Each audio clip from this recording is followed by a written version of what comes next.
Hinamo ni Senate President Juan Ponce Enrile si Senador Antonio Trillanes IV na ilantad na kung sino ang kanyang mga kontak sa China sa ginawa nitong back-channel negotiations. Nakatutok si Sandra Aguinaldo. Ipinakita na sa publiko ni Senate President Juan Ponce Enrile ang notes ni outgoing Ambassador to China Sonia Brady. May cover page na nagpapakitang confidential ito. Pero sabi niya, hindi naman daw state secret ang laman ito, gaya ng sinasabi ni Senador Antonio Trillanes IV. These are not state secrets, Sandra, modesty aside. I do not bow my head on anybody here regarding national security. I've handled it for 17 years. How can a lie be a state secret? Ayon kay Enrile, ilan pang dokumento ang hawak niya tungkol umano sa mga pagbisita ni Trillanes sa China. Posible raw na ilabas niya rin ang mga ito. This is the document that he's denying.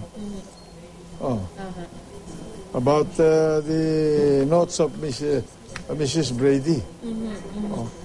How many pages, sir? 2 pages containing 30 paragraphs.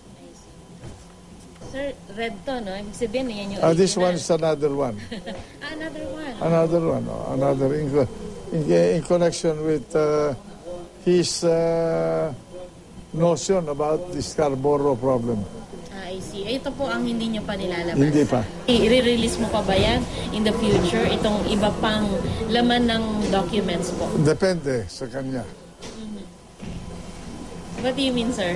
Well, kung there will be a need for it, so I'll bring it out. Tumanggi si Trillanes na magpa-interview ngayon bilang pagsunod daw sa hiling ng palasyo na tumahimik muna siya.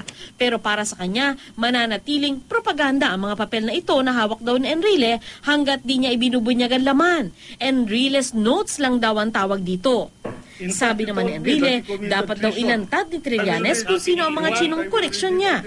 Pero si dating Permanent Philippine Ambassador to UN at dating DFA Undersecretary Lauro Baja nakukulangan sa naging misyon ni Trillanes bilang backdoor negotiator lalo't hindi raw naging malinaw ang papel ng senador. Minsan daw kasi, imbis na makatulong ang backdoor channeling, posibleng makagulo lang sa sitwasyon. Back-channeling is an accepted practice in diplomatic negotiations. But this must be done with finesse and must be in close coordination between the front channel and the back channel. Otherwise, we will be playing into the hands of the other side if we do not coordinate.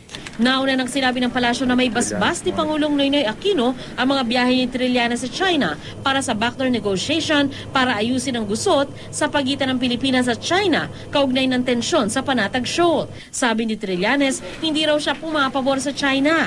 Sa gitna ng mainit pa ring bangayan sa pagitan ng dalawang senador, sinabi ni Enrile na aalisin na si Trillanes bilang miyembro ng Senate Electoral Tribunal. Yung kanyang position sa SET, sa Senate Electoral Tribunal, that was given to him because he represents our bloc. Sa kabila ng lahat, naniniwala raw ang Senate President na hindi naman nakasama sa relasyon ng Pilipinas at China ang away nila ni Trillanes. Sandra Aguinaldo, Nakatutok, 24 Oras.